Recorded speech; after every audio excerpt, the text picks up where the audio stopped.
Good afternoon, and welcome to you all to today's online debate organized by the Florence School of Banking and Finance within its new initiative Bank Board Academy on the topic Fit and Proper Assessment, Better Boards for Better Banks.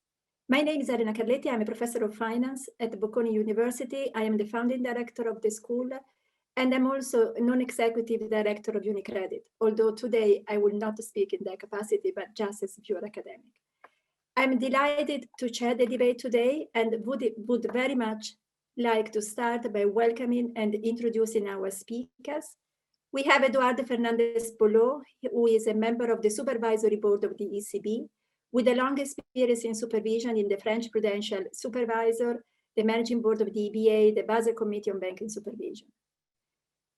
Then we have Laragh Cassar, that today will speak as non-executive director of APS Bank Malta.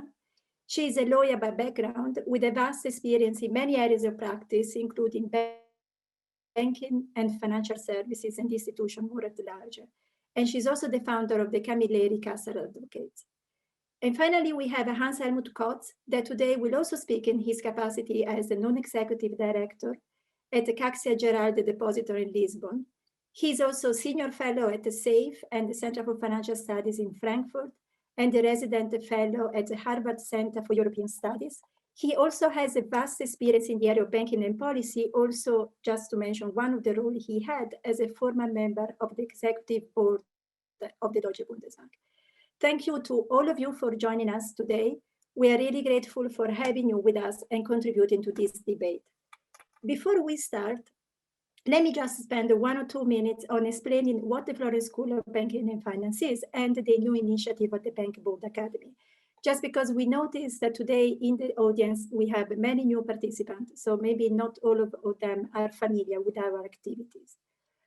As you may know, the Florence School of Banking and Finance was founded in 2016 and is a European platform bringing together practitioners and academics from banking and finance sector to foster the development of professional skills through training and policy debates activities. And the real distinctive feature of the school, we like to believe, is the close interaction that the school has with the European public institution, simply for the fact that it is based at the European University Institute also. So high-level representatives from this institution take part in the governance of the school, and the senior staff also participate regularly in all our activities, both as trainers and as speakers in our policy debate, as for example today. Within this background, the Florence School of Banking and Finance thought of launching a new initiative last December called the Bank Board Academy for Non-Executive Directors.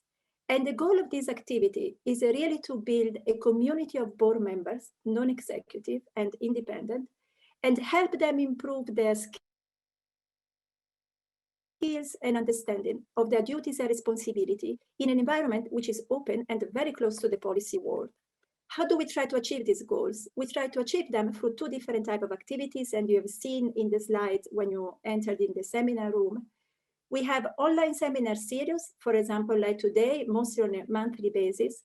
And we will then, starting with June, have proper training courses. And you have seen them again. Let me just mention the forthcoming activities. On the 18th of March, we will have the next seminar entitled Low Interest Rates for Long, the Impact on Bank Profitability and Risk Appetite, with Vito Costanzo, former Vice President of ECB, Julie Galbo, board member at NMB, and Thomas Vlasopoulos, head of Monetary Analysis Division at the ECB again. And for the training activities, we will start in June with an activity that is very directed to people being involved in the risk management of the bank, or better, to non-executive directors that probably are closer to the risk side of the bank, maybe because they're sitting in the risk committee. And we will analyze and discuss emerging risks like climate risk, anti-money laundering, cyber risk, and the like. But now let me come to today's seminar. We will start with Edouard, who will give an initial speech of about 8 to 10 minutes. Then Laragh and Hans-Helmut will have 5 to 7 minutes each, and then we will open up the floor for Q&A. Let me remind you that today's seminar is really meant to be a conversation between the SSM and the non-executive director on the fit and proper assessment of board member. Also in light of the review that the SSM is conducting and the upcoming handbook that the SSM will publish soon, and maybe today we know from Edouard when this handbook will come out. So I kindly invite all the non-executive directors that are present in the audience, and also other bank representatives that we've seen in the audience that are involved with the formation and the functioning, the managing of boards, to share their experiences with us today and with Edouard in particular, and pose questions to our speakers in the Q&A chat box in the bottom bar. Please use the Q&A chat box and not the other. And now, please, I stop speaking. Edouard, the floor is yours. And thank you again for being with us. You are now a friend of our school. Thank you. Well, thank you, Elena, for these kind words and for the pleasure to be again with you today. I will just introduce very shortly an issue that is very important for us. And let me begin by quoting a former chair who was very close to me, Daniel Nui, who used to call the fit and proper assessments the enfant terrible, the terrible child of the banking supervision.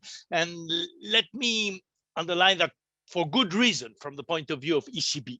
Because when we are looking at this issue of the appointment of the members of management body, whether it is suitable for directing the bank business, be aware that as ECB supervisors, we have to comply with 21 different national frameworks, not with a single European rule. So that's what I wanted to say at the beginning. The fit and proper criteria, they are laid in the directive. That means that each member state has a level of flexibility when transposing CRD4 into national legislation. Just to give an example, in 8 of the 21 countries, the assessments are conducted after the appointee is taking the position, while we call them ex post assessments.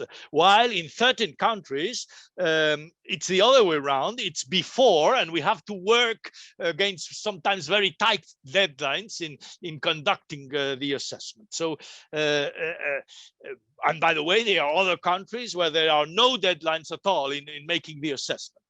So this is a very diverse and important task that the ECB is doing, fit and proper assessment. I think since the inception of European banking supervision, we have been doing each year between 2,500 to 3,000 assessment. So again, we are speaking about the challenge, how to get a unified approach by ECB for 3,000 assessments that follow 21 different national frameworks. Needless to say that ECB will continue to push for fully harmonized fit and proper criteria to be enforced through directly applicable EU legislation. But today, I am speaking with this background. And in this background, we are not standing still. We are trying to enhance our approach because we see that along for the whole of the Eurozone area banks, it's much needed as a tool to improve the bank's governance. Again, this is very important to underline.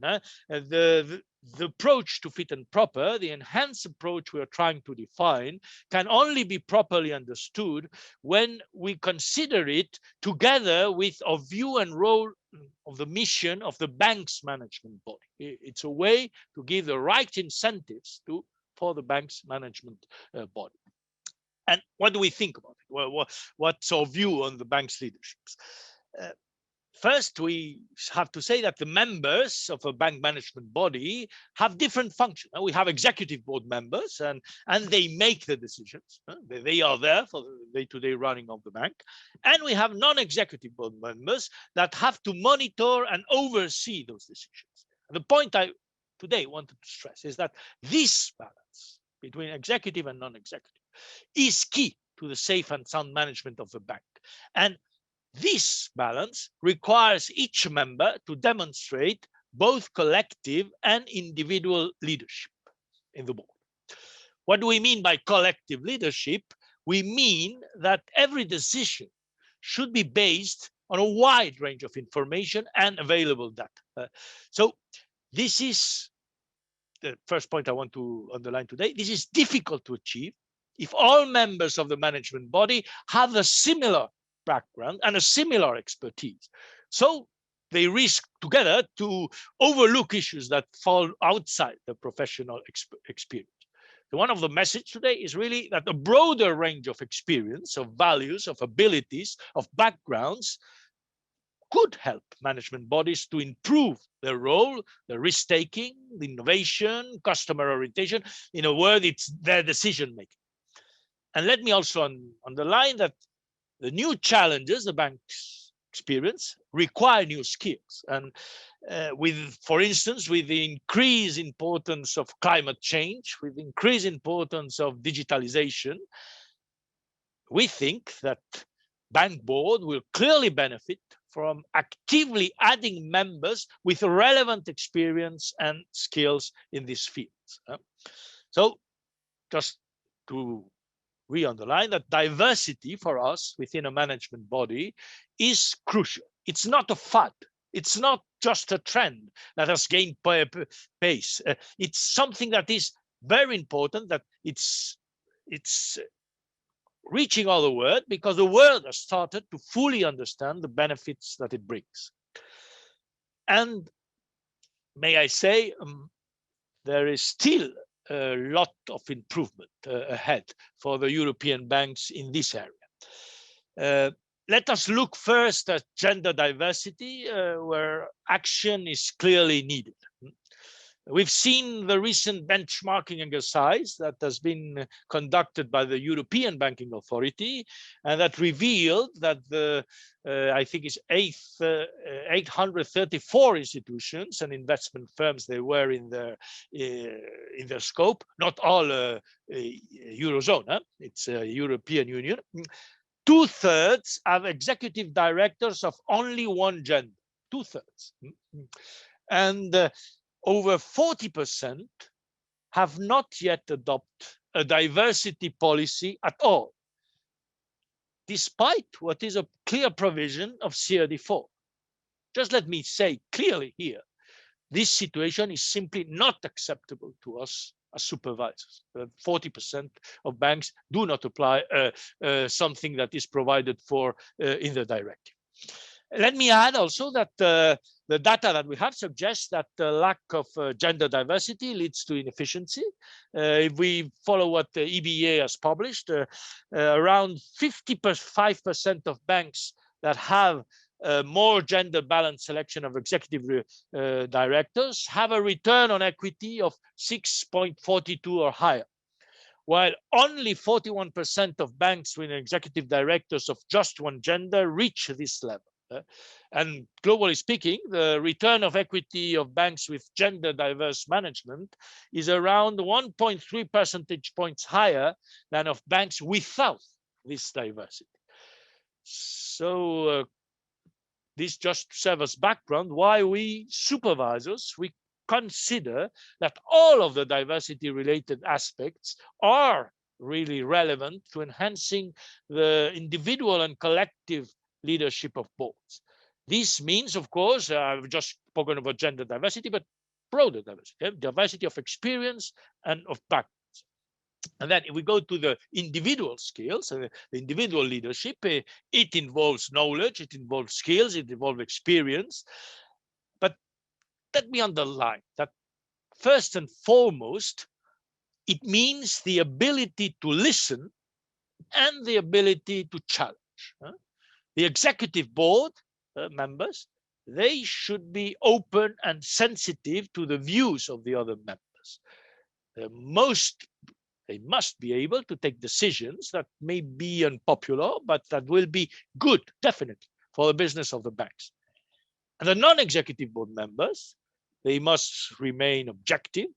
They must hear what the executive members say, but also constructively challenge the executive. and be resolute when they do so, when they perform the specific role of challenge.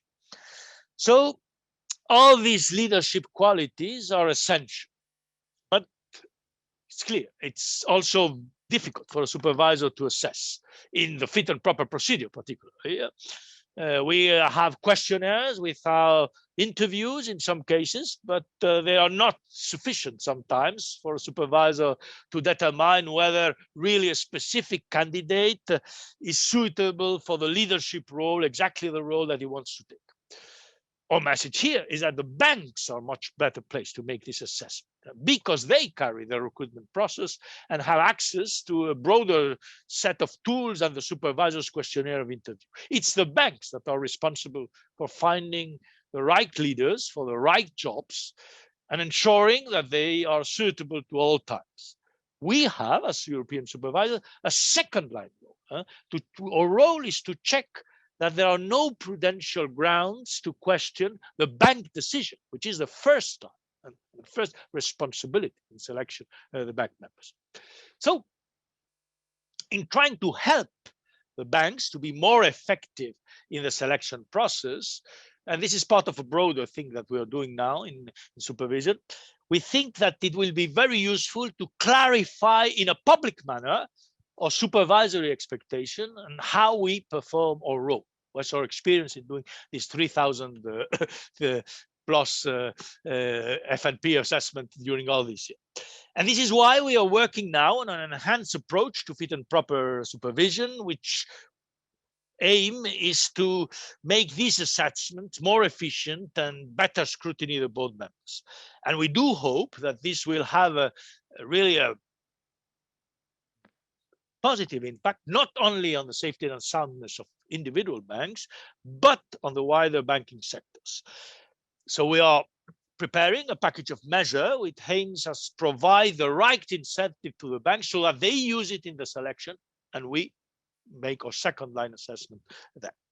The first thing we will be doing is to encourage banks that are subject to an ex post assessment regime to provide us with the suitability assessments before making appointments. Why? Because this will prevent a situation where a board member is taking up his or her role and then needs to be removed because the ECB subsequent assessment was negative.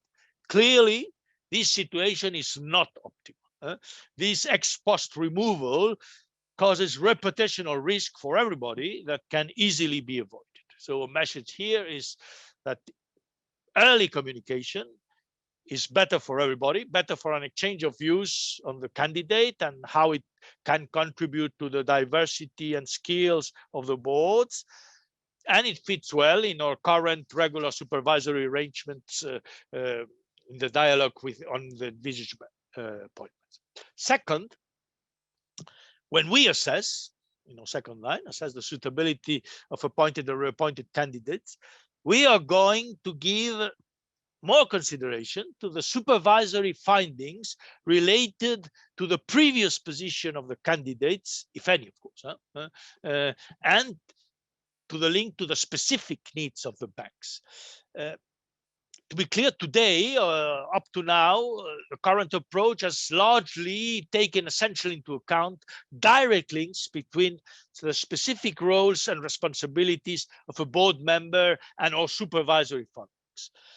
Under the new approach, we will be looking more closely at all forms of personal involvement in the issue that is linked to a supervisory finding, and particularly whether the candidate has a record of appropriately challenge the decisions that were taken.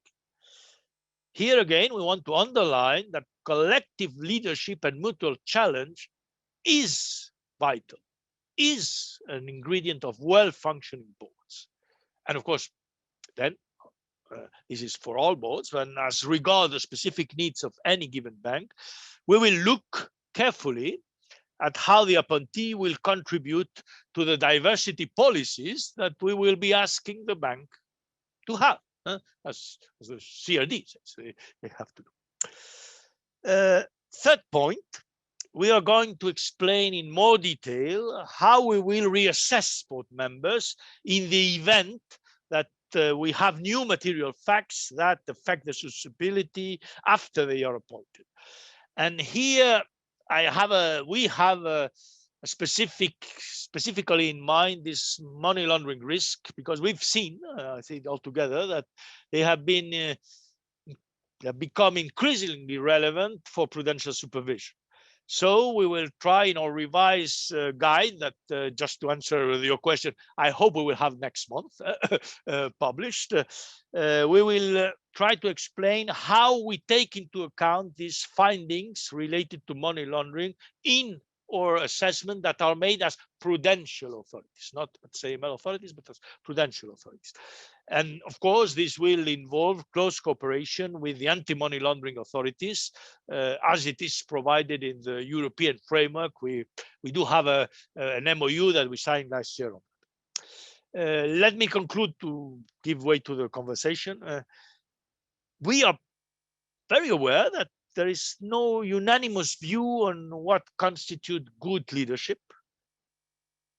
My personal philosophical background but also supervisory experience, they really leads me to believe that this is an additional argument for diversity.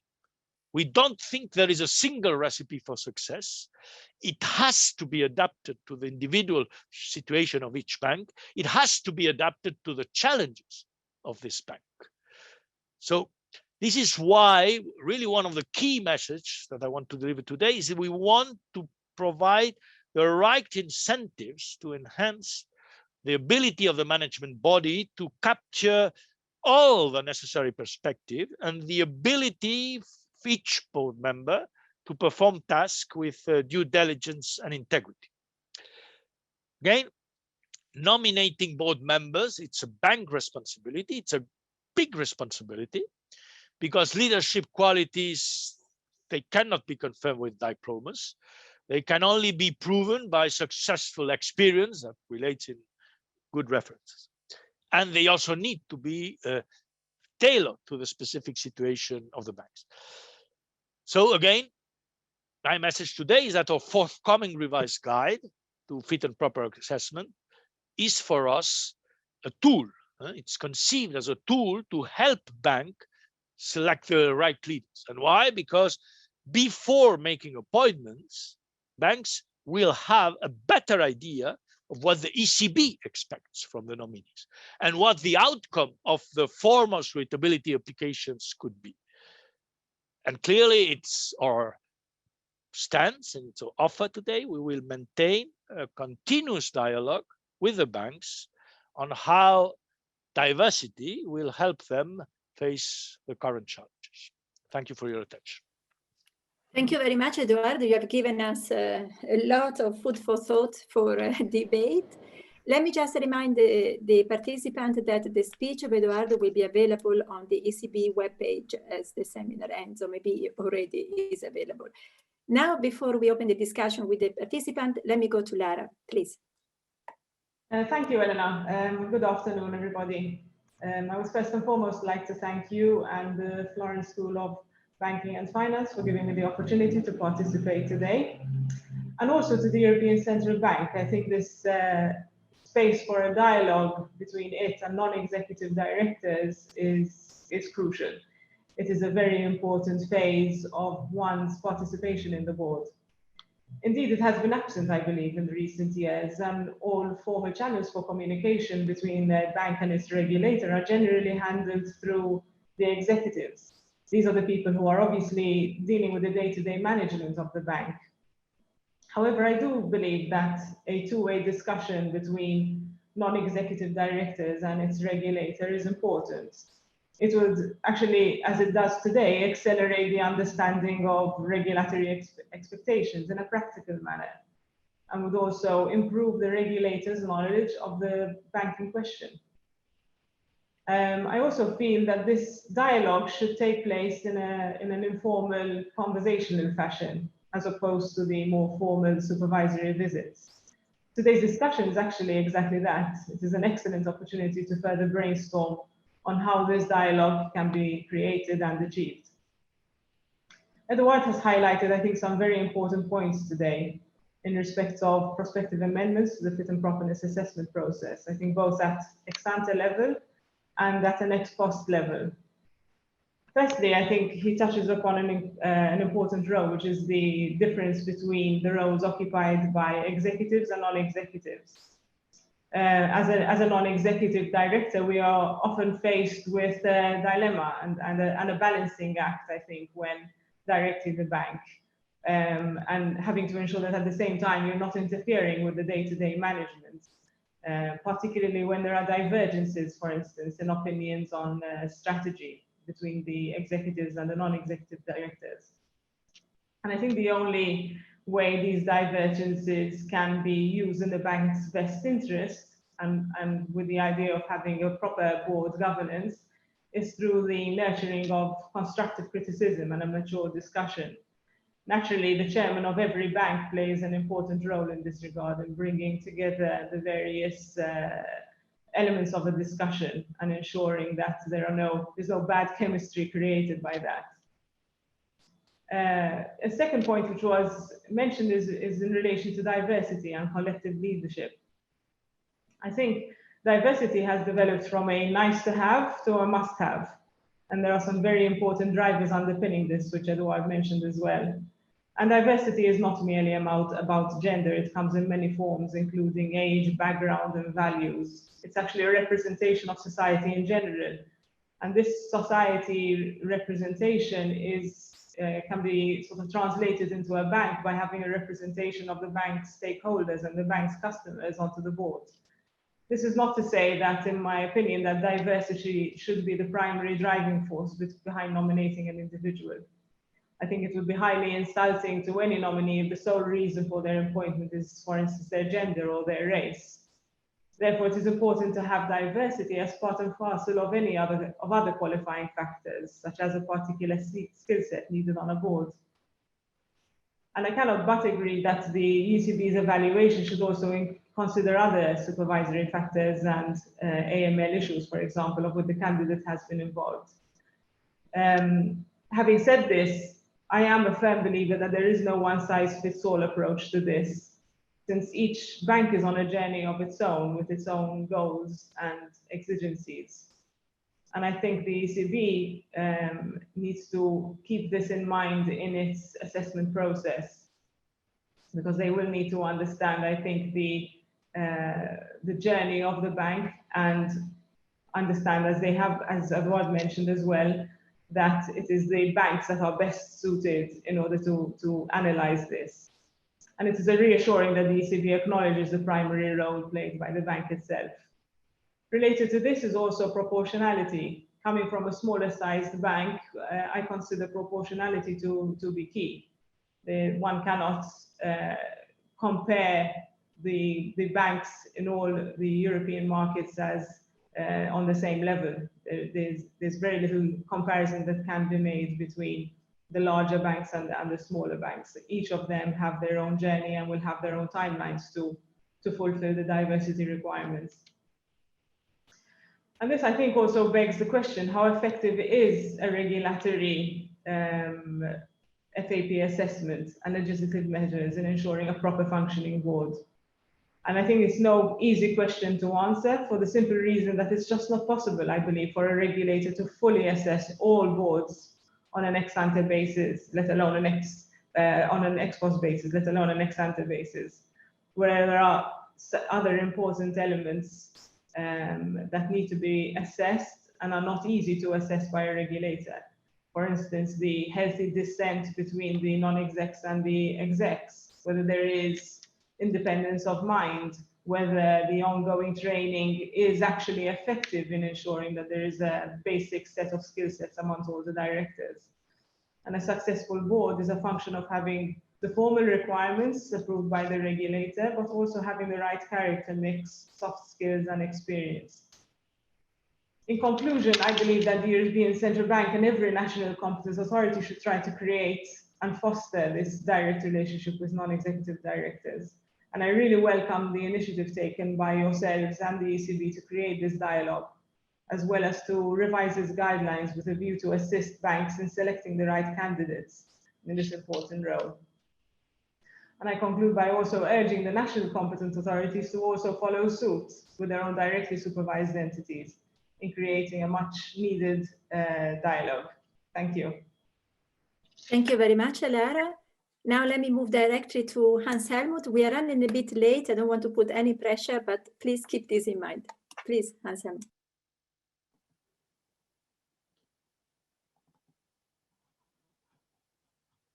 Thank you very much.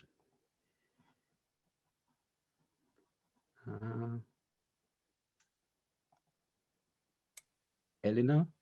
We can see this, that yes, let's go. You did, of course, put some pressure on me. I didn't want to, I'm sorry. It's a great pleasure anyhow to participate in this debate, which I find very important.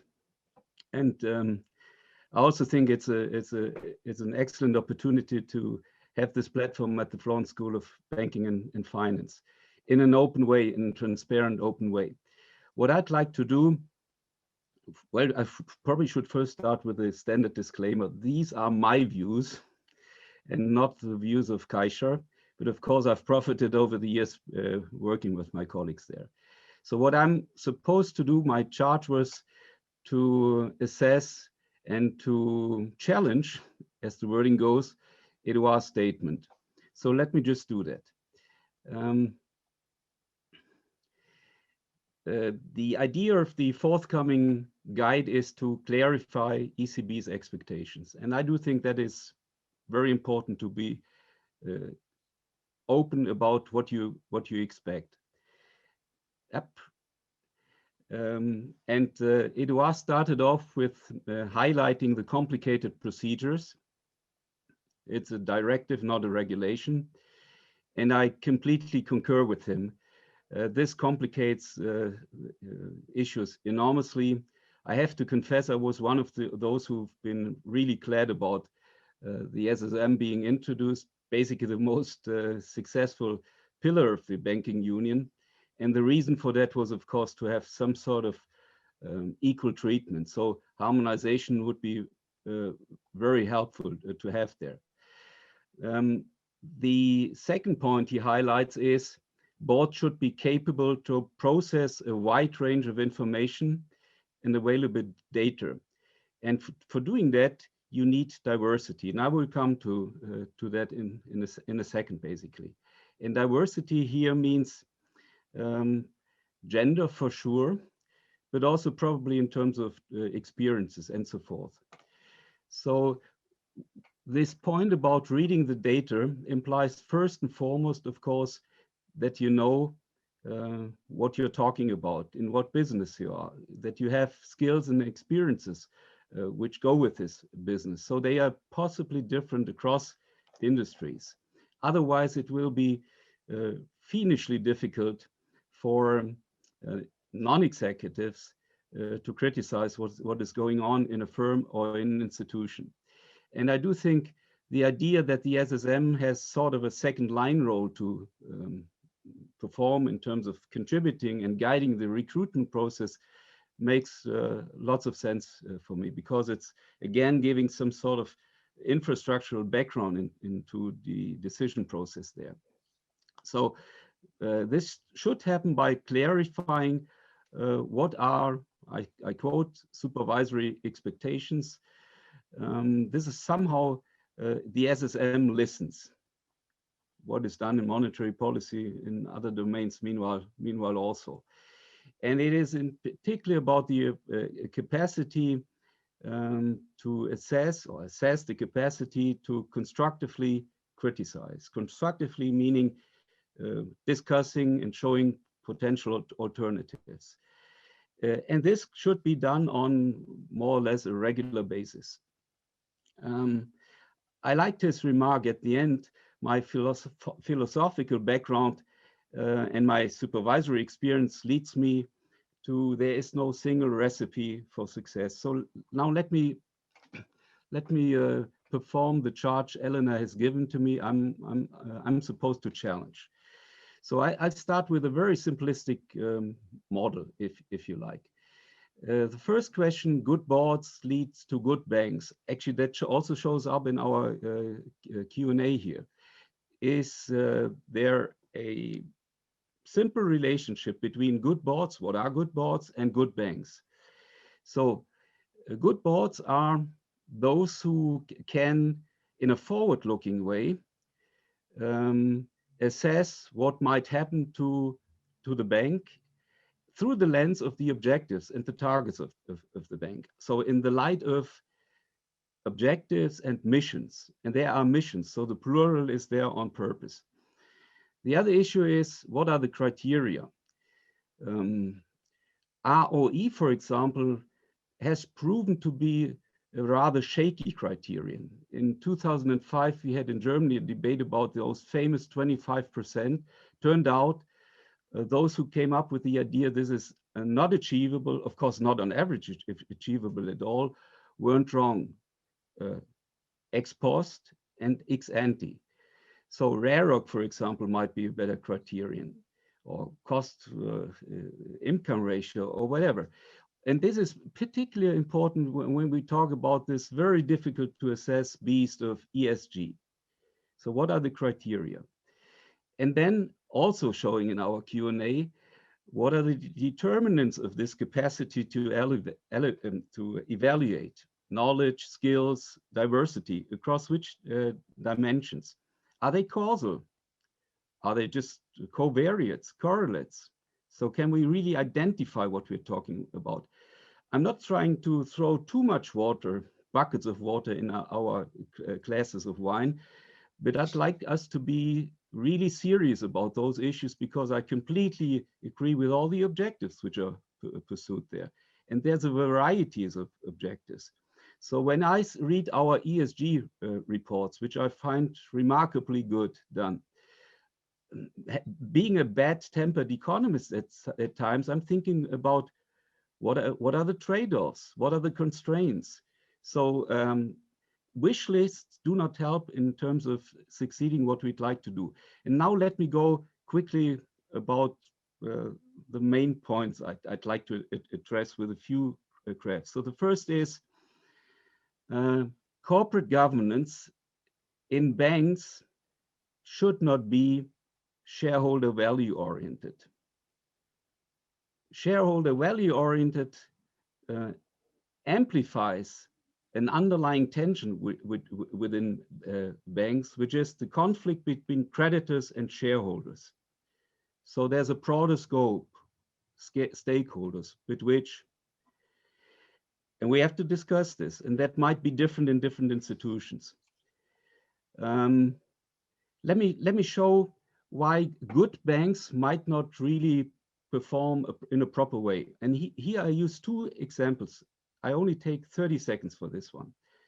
Adrian Blundell-Wicknell, in the late 2000s, early 2010, continuously embarrassed meetings with showing the following relationship.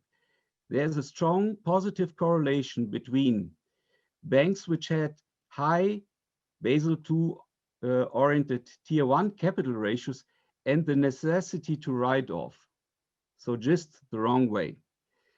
Same holds true for if you take a very simple leverage ratio, the less leveraged, the less write-downs you had. So this is about also independence of mind with regard to our supervisors.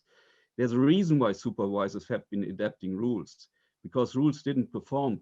And there was lots of academic research on that. Actually, you can show, that's why I made the point with governance and the performance of banks, or ROE. Actually, you can show that those banks who've been closely aligned with their shareholder interest performed worst, Trati, Stulz, and many others.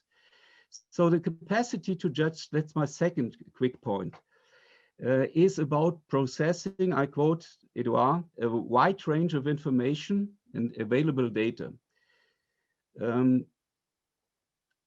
July 2007, suddenly spreads in interbank money markets exploded.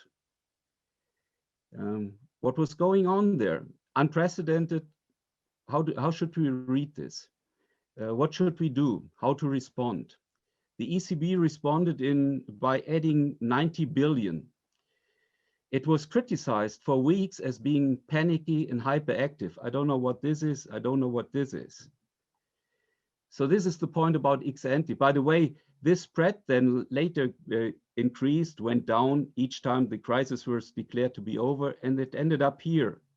This market still does not work. So ex ante is the capacity to decide which theory, underlying theory is important. Now those are my final points. I don't go into the new risks. I go into the bread and butter stuff. And the bread and butter stuff is credit risk. So if you look for, and I don't take the other financial risk, not non-financial either, so just credit. If you look there for understanding, knowledge, skills, there's basically a multitude, a variety of models, non-dominant, non-decisive. The one most used probably is Merton's structural model.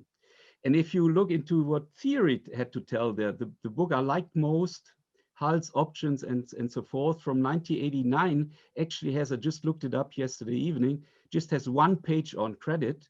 The latest edition, 10th edition, has 2 chapters on credit derivatives. So that's a continuously evolving beast. And it is important, and Edouard also mentioned that the current issue is really a credit issue going forward. That's why the SSM puts it first in front in its new activities. And the SSM has sent out a series of letters since the corona crisis began.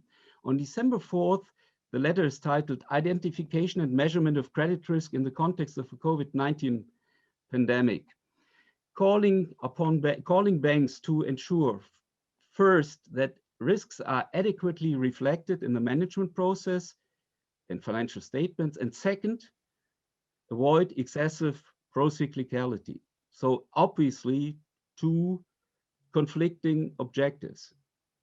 So we have to decide on the balance. So what does that mean now concretely? Large institutions their risk basically is defined by the geography of their balance sheet. And it's a portfolio risk. So that's mainly macroeconomics. And if you look at the current assessment of what might happen, there's a huge diversion in assessments between institutions, depending on location, across time. So for an individual large institution in one particular jurisdiction, this is large and it is significant. If this institution tries mainly to protect its own balance sheet, it will create procyclicality, really procyclical behavior. And it will also maximize type 2 errors. So a systemic risk will arise from there. And I could explain that in the case of Portugal. I was highlighting this, and Elena, don't get nervous, because I wanted to stress the point, you should, first of all, be knowledgeable about the core business and the other risks, which are really important, don't get me wrong, and they are not new, by the way. Not at all. So climate risk, the Stern report of 2006 has actually asked to integrate this into management. So the point of the matter I wanted to stress here is to be open-minded and independent of mind as a net, but also as an executive. Why? And that means in particular to accept diversity in terms of views, procyclicality. This notion was first stressed by John Danielson, Charles Goodhart, Paul Embrechtser, and others in 2001. I also had a little piece along those lines in 2000. It was dismissed and ignored. There were also lots of people who were dismissing Raghu Rajan in 2005, or Bob Schiller and others. So we shouldn't overpromise, we should be modest, And I liked very much what Laragh said and also what Edouard said. We have to mitigate groupthink. That's the reason for going for diversity. Mitigating groupthink. Great work by Roland Benabou and others. And we have to accept and manage trade-offs. And this is captured to a large degree in standard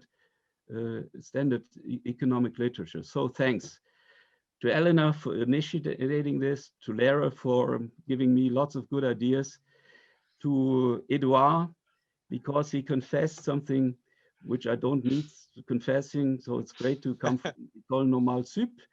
But I like to stress as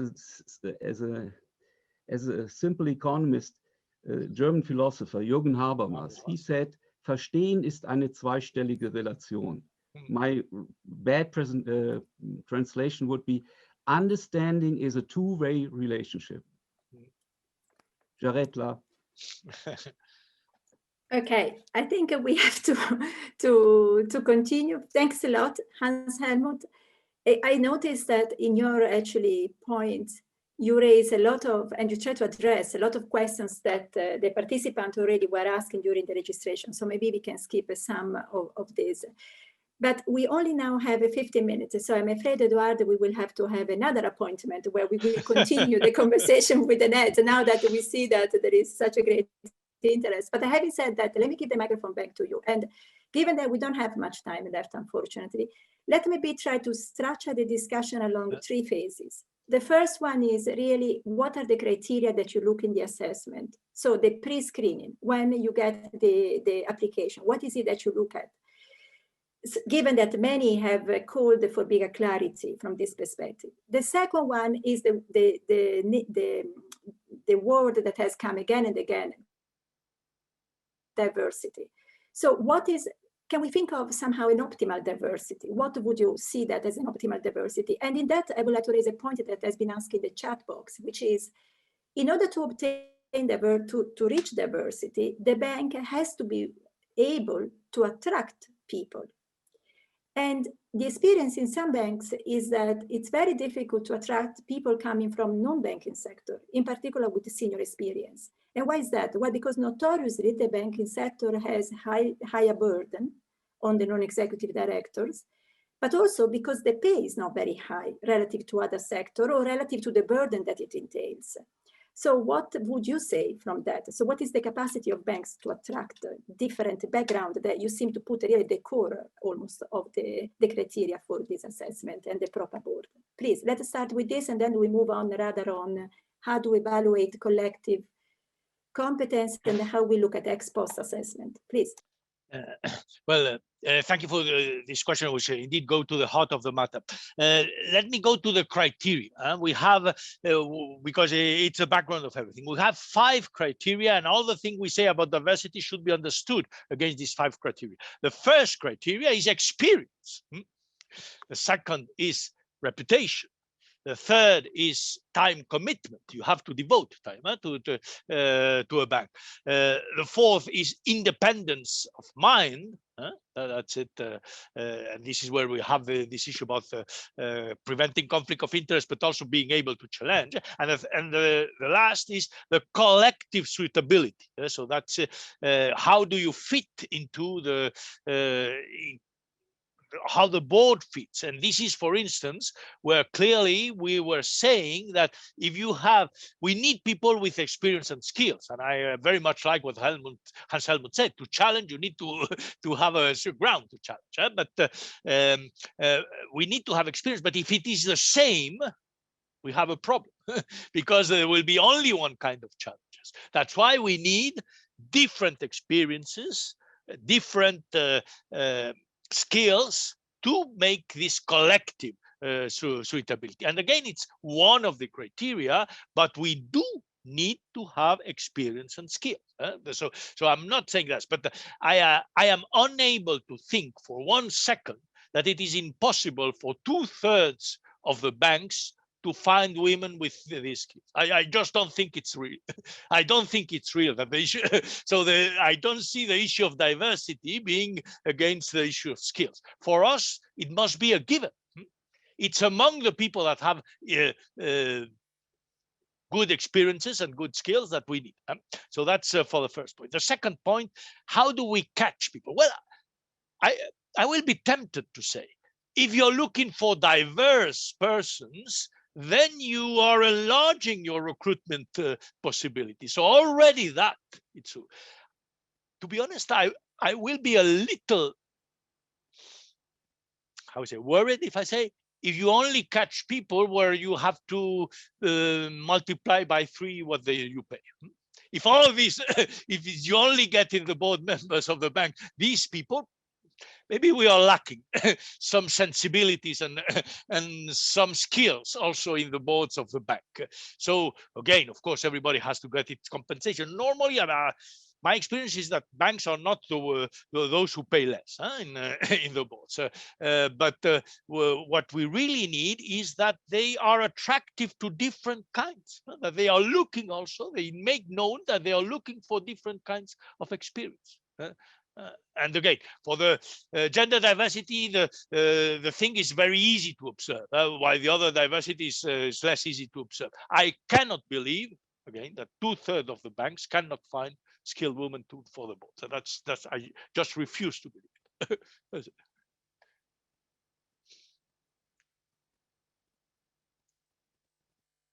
Sorry, I couldn't unmute myself.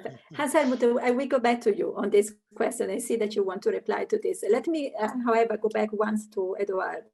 And I'm sorry if I give more floor to him now, but we don't have much time. So the other issue is the ex-post assessment. I think you said, and in the question, there were several references to how are you really going to somehow assess the board member after he or she is appointed? Are you going to look at the minutes? How are you going to evaluate this interplay between the board members and the dynamics of the board members? Are minutes enough? Probably not.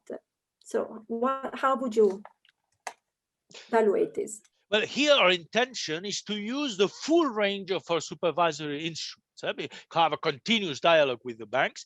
So we have many different instruments. We will see what is adapted to the situation of each bank, but we can go to the boards, as you know. We can have also on-site inspections where we go, there's people that go and can have interviews with different members of the boards alone, and we can ask the bank to produce self-evaluations and look at the self-evaluations. We can also, of course, look at the minutes. We will look at the minutes and what happens. And I will say in the course of our supervisory issues, we can ask, we can ask, for instance, just take an example. Do you have a diversity policy? No. Who is responsible for this? Who should be doing it? Well, what are your plans in the diversity policy? What have you foreseen? Does it work? So we can have interviews with senior management. We can go to the boards. We can have people having interviews with the people, the other members of the board. We can ask for external evaluations, how the board is working, and have access to this. We have a number of it, and we will use it, of course. Again, I told you, we have 3,000. So we are not going to make 3,000 on-site inspections or ask for 3,000 evaluations each year. We will do it on a risk-based basis, from when we see it's needed, when we see it's appropriate. But we have a lot of tools, and we are ready to use all of these tools. Would you know right now, you said that you are conducting interviews with board members, but of course not all of them. Would you know the percentage of interviews over the total fit and proper assessment? You're saying on the ex-ante? No, but because yes, on the ex-ante, yes. On the ex-ante, Sorry. I was going back to the assessment. Yes, sorry. Well, it's essentially for the time being is with the executive or the chairmen of the risk committee. So it's not for the we don't do it for the ordinary non-executive members because it's too much. I mean, again, that's too much. So, but we don't. If we see the need for it, we will do it. But this is not a regular practice. Let me say that I've seen a lot of comments or questions in the chat box that really ask somehow for a supervision having a much more effective dialogue with the NEDs. So this, I think, is one of the strongest message, if I may, that you get from today, that the NEDs would like to have a more interaction with you. And maybe not ex ante here, now exposed. Yeah. Hans-Helmut, let's go back to you for a second on this issue of diversity. You see in the question in the chat, the question is whether diversity is a concept that somehow is temporary. Because anyway, the people, once they will be on the board, they will acquire the knowledge, and therefore the problem sort of will decrease at least over time. What's your response to that? I wanted to respond to it, but it actually only works indirectly, but let me do it. That's a very good point. And it goes into this issue also, which Laragh mentioned with regard to chemistry. You don't want to be continuously the party pooper, possibly. You don't want to continuously spoil the show still, and that has to do with courage. You should somehow try to get in a variety of views. In my former institution, I always invited academics who were completely opposed to our views. We ran seminars on a monthly basis. Some of the people actually I cited here were invited because they didn't share our view. And I only felt confident when we could stand up to them. Elena, that's what we're doing in when we write our stuff. You want to be exposed to the strongest counter argument. And if you survive, it's fine. If not, you won't be that sure. But let me make two very quick points, which I didn't bring over because my technique here didn't really fit. I wanted to scribble on the slides. I had a very strong implicit critique, which I didn't bring over. The measurement for the quality of diversity was a difference in terms of 1.3 percentage points in ROE by EBA. I haven't seen the statistics. I don't know if it's significant. A completely wrong criterion. ROE has proven to be, the strive for 25 percentage points of ROE has proven to be one of those issues which blew up the system in 2007, 2008. And it was for that reason, by the way, also withdrawn and corrected. By the way, we as finance people, would we only look at ROE or wouldn't we divide this into risk? It begins right at the beginning of being just funny. And that's what it was used as a criterion for having diversity, gender diversity. On my book, I'm in favor of diversity, but for completely different reasons. And we should come up with these reasons. The second point I wanted to make has to do with this wish list. No trade-offs, add up a wish list. Much of this, which is my deeply felt concern in terms of climate for a long time, can be integrated, should be integrated into our finance models. And either as a constraint or in a way of optimizing what you're doing there. The physical risk of climate change, and I only need one more minute, are so traumatic. And I've worked on that with another head for quite a while. They are really devastating. It's not wishing, it's implementing. And my point there is, this is not what NEDs should do. That's a policy issue, public politics. It is not the collective dictator, the Platonian collective dictator of NEDs, which deal with it. It's politics. It's good old Musgrave. Who is in charge for collective goods? Not the individual institution. It has to be organized by the public sector. Otherwise, we won't make it. Edouard, and then I just want to give the microphone still to Laragh once. Do you want to respond to this point of Hans-Helmut? Sorry, was that to me?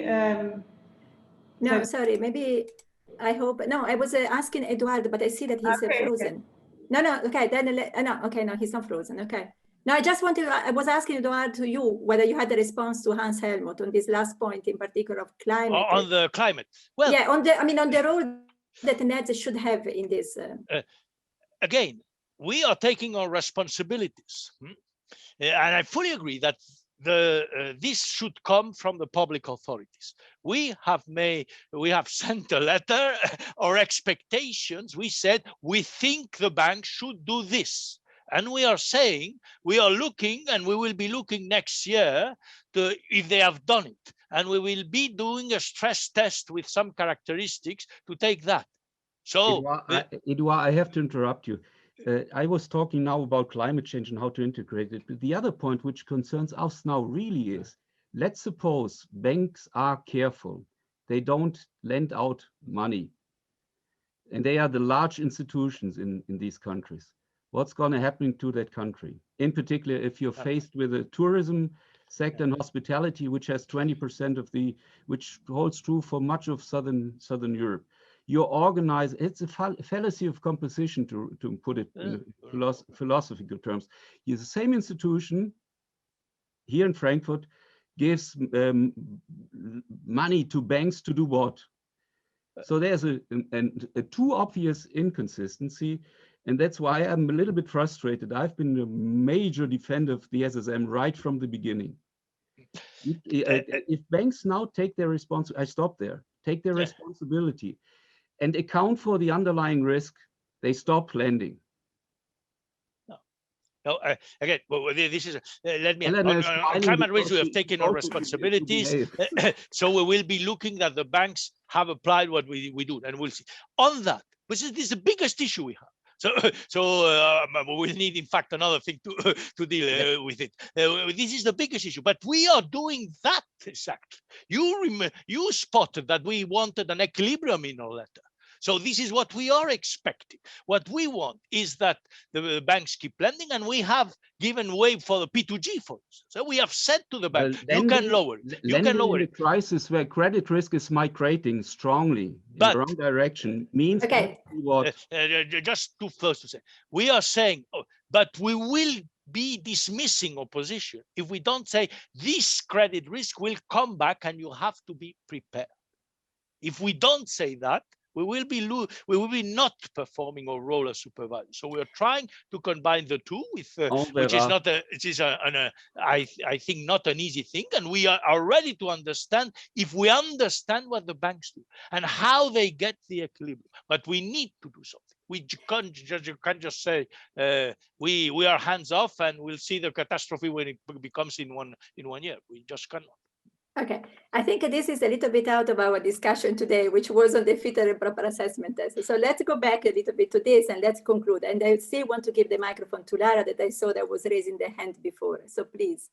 There were just 2 points that I wanted to make. I think diversity is, as I mentioned, an additional criteria, which I think should be spread amongst all the other elements of required skill set. So if you need to have somebody with a better banking background, then you within your proposed candidates ensure that there is, at least at the first stage, a diversity amongst the selection, so that you don't all have the same type of individual who is being proposed, but you have the diversity at that level.